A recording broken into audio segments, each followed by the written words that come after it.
दर्शकों, भारतीय न्याय संहिता में ये कहीं से कहीं तक नहीं माना जाता है कि अगर आपको जमानत मिली है तो आप बेगुनाह हैं।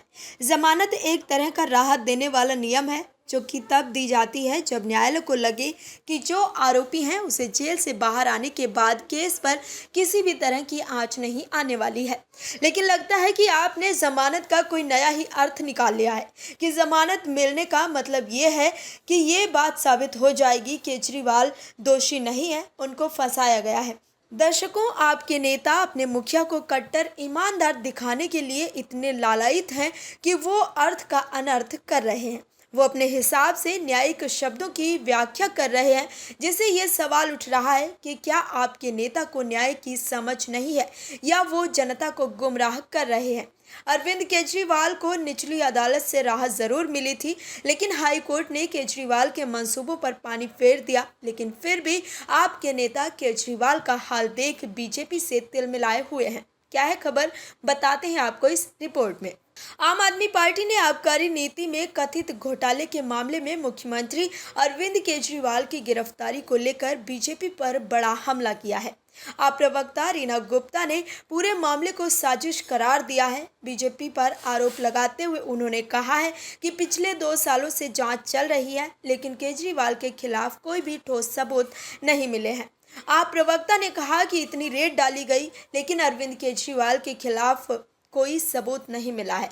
गवाहों को जमानत का लॉलीपॉप देकर और धमकाकर गवाही ली गई है। उन्हीं गवाहों ने जब कहा कि अरविंद केजरीवाल बेगुनाह हैं, तो उन बयानों को अनरिलायड डॉक्यूमेंट्स में रखा गया है। इन्हें अरविंद केजरीवाल से डर लगता है, चुनाव में नहीं हरा सकते, इसीलिए जेल में ही रखने की कोशिश की जा रही है। उन्होंने बताया कि ट्रायल कोर्ट ने अपने फैसले में कहा कि केजरीवाल के मामले में कोई मनी ट्रेल नहीं है। ईडी दुर्भावना से काम कर रही है।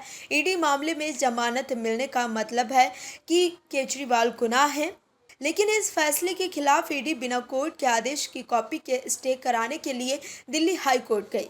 आप प्रवक्ता ने कहा कि अरविंद केजरीवाल जी झुकेंगे नहीं।